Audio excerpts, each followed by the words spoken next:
Merci bien-aimés, vous nous suivez en direct de notre chaîne de télévision. La télévision du surnaturel LS Télévision. Nous continuons avec notre thème du mois que nous sommes en train de décortiquer avec les éminents serviteurs de Dieu, de la souffrance à la domination.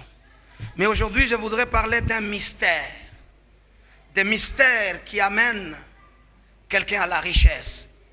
C'est pourquoi nous décortiquons ce soir une petite réflexion que nous allons réfléchir ensemble avec vous. Les mystères de la provision de la destinée. Chaque provision de la destinée a un mystère. Nous allons décoder un certain mystère dans la Bible pour une provision de la destinée. Ici, je vais parler de Joseph d'Arimathée. Joseph d'Arimathée avait vu le corps de Jésus-Christ à la croix. Jésus était abandonné de tout le monde. Personne ne pouvait venir ramasser son corps. Mais Joseph d'Arimathée est allé demander le corps de Jésus-Christ. Nous citons Joseph d'Arimathée aujourd'hui. Nous prêchons de Joseph d'Arimathée. C'est parce qu'il avait offert son tombeau à Jésus. La deuxième des choses, Dieu a fait de lui multimillionnaire. Jusqu'à aujourd'hui, sa descendance, alors qu'il est déjà décédé, sa descendance est multimillionnaire. En offrant son tombeau à Jésus, il fait ce que moi j'ai appelé, il décode le mystère de la provision de la destinée. Il fait une provision pour toute sa progéniture. Il fait une provision pour toute sa famille. Pourquoi? Parce qu'il investit en Christ. Qu'est-ce qui s'est fait? Le gouvernement israélien s'est dit, écoutez, on va réparer les tombeaux de Christ pour que ça soit un site touristique, pour que les gens du monde entier puissent venir visiter les tombeaux du Christ. Et que celui qui avait donné le tombeau, Joseph d'Arimathée, recevra 40% de ses visites et que le gouvernement israélien recevra 60%. Imaginez que pendant toute une année, les tombeaux de Jésus est visité par 20 millions de personnes et qu'une personne de ces 20 millions ne payait qu'$1 américain. Ça veut dire par an, le gouvernement encaisse 20 millions de dollars. Dans ces 20 millions de dollars, si tu comptes le 40%, ce que la famille de Joseph d'Arimathée reçoit chaque mois dans son compte, sans travailler, sans fournir beaucoup d'efforts, 8 millions de dollars dans son compte. Et ça sera perpétuel, même s'il est mort il y a des centaines d'années. Même s'il est mort, pourquoi? Parce que seulement il avait donné son tombeau à Jésus. Parce que seulement il avait descendu le corps de Jésus et il est allé l'enterrer dans le tombeau qui lui avait été destiné. Il s'est privé de lui-même. Aujourd'hui, sa famille, sans travailler, sans vendre quoi que ce soit, la famille de Joseph d'Arimathée continue à être des multimillionnaires. Mais je voudrais décoder avec toi, je voudrais décoder un mystère d'une provision de la destinée.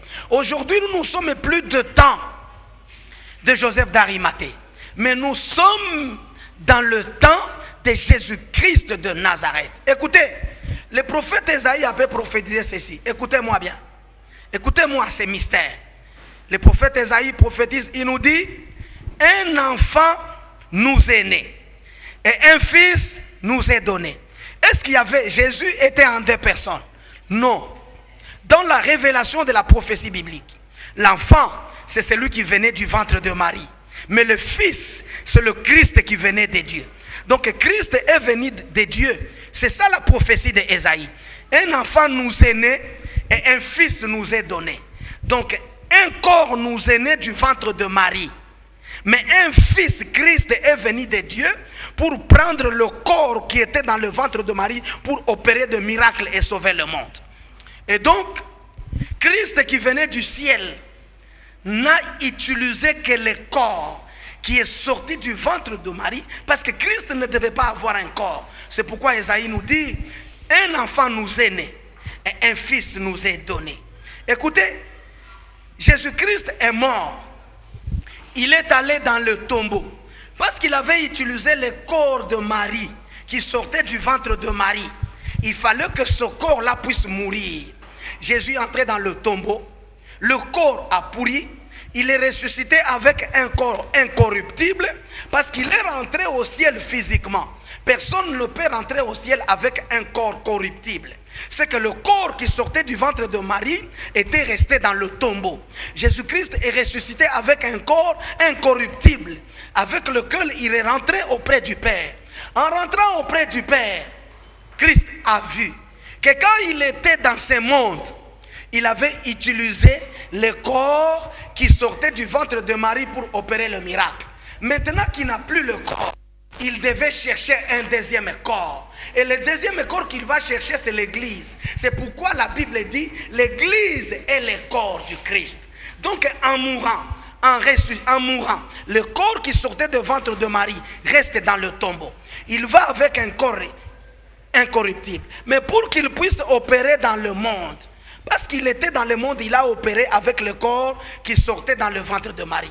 Mais comme il est au ciel, il devait avoir un autre corps à travers lequel il devra opérer le miracle. C'est comme ça qu'il choisit l'Église comme le deuxième corps. La Bible n'est pas en tort de dire l'Église est le corps du Christ. C'est son deuxième corps. Par le corps qui sortait du ventre de Marie avait déjà disparu. C'est là où je vais dire à quelqu'un, si avec le corps qui était sorti du ventre de Marie, Jésus-Christ a opéré des miracles, Jésus-Christ a ressuscité le mort, Jésus-Christ a donné les yeux aux aveugles, ce qu'avec son deuxième corps qui est l'Église, Christ peut faire la même chose.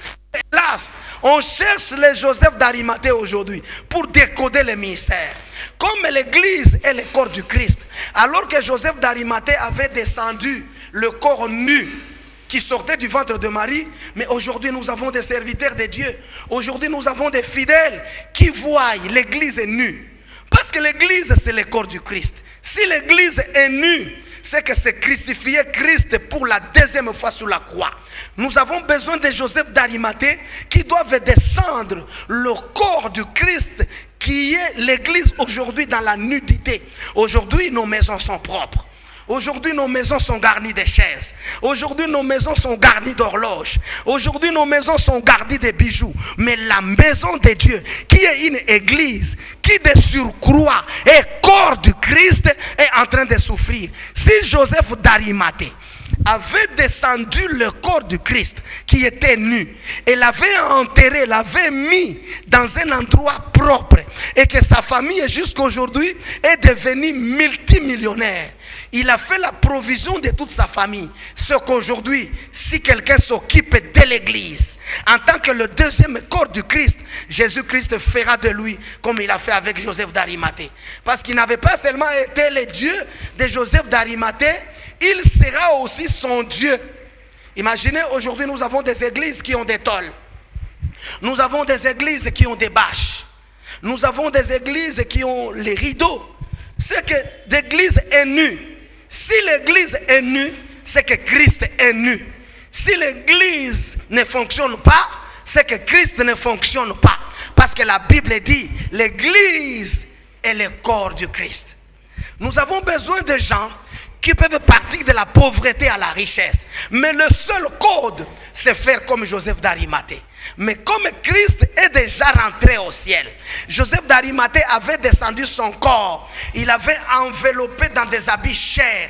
Aujourd'hui, le deuxième corps du Christ, c'est l'église. C'est qu'il faudra aussi quelque part ramasser ce corps du Christ, qui est l'église. S'il est sale, l'envelopper dans l'accueil, le rendre propre. Si le corps de Jésus-Christ n'a pas là où le mettre, au lieu de le mettre dans l'avenue, au lieu de le mettre dans la rue, au lieu de le mettre dans une église sans construction, nous avons besoin de Joseph d'Arimathée qui prendront le corps de Jésus, qui est l'église aujourd'hui, le mettre à un endroit qu'il faut. Alors Jésus-Christ fera de multimillionnaires, sera de multimilliardaires. C'est de cela qu'il faut décoder un mystère de la provision de la destinée. Nous sommes dans l'église de Dieu. Nous sommes en train de prier. Nous sommes des serviteurs de Dieu. Nous sommes des pasteurs. Mais quant à ce qui concerne la richesse, nous ne savons pas décoder les mystères.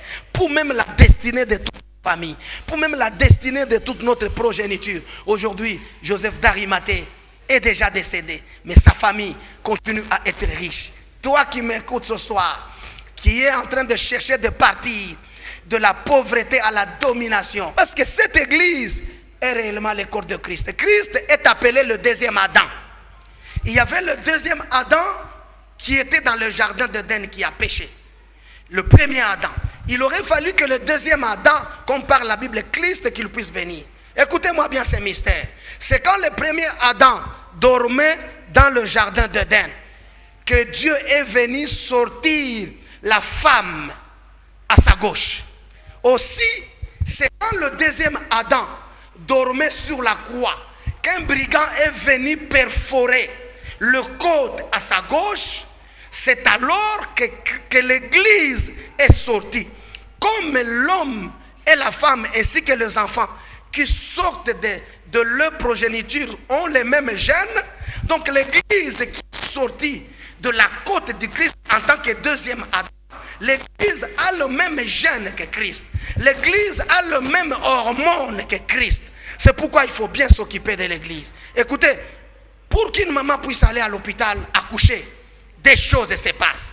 La première des choses, la poche de l'eau se coupe, l'eau sort. La première des choses, le sang coule alors que l'enfant est en train de sortir. Ces choses se sont passées sur la croix. Avant que l'église sorte du sein de Jésus, l'eau a coulé dans ses côtes. Et le sang a coulé pour que l'église puisse avoir la naissance. Est-ce qu'aujourd'hui il y a des Joseph d'Arimathée dans l'église? Est-ce qu'aujourd'hui il y a des Joseph d'Arimathée? Ces gens qui cherchent de partir de la pauvreté à la domination. Je t'appelle, toi qui nous suis, à travers la télévision du surnaturel. Si tu fais des bienfaits dans l'église, et l'église c'est une terre fertile dans laquelle on peut s'aimer et récolter. Si on sème dans le bar, on ne récoltera pas. Si on sème dans un hôtel, on ne récoltera pas. Mais si on sème dans l'église, si on s'occupe du corps de Christ, comme Joseph d'Arimathée, toute la progéniture restera dans l'abondance.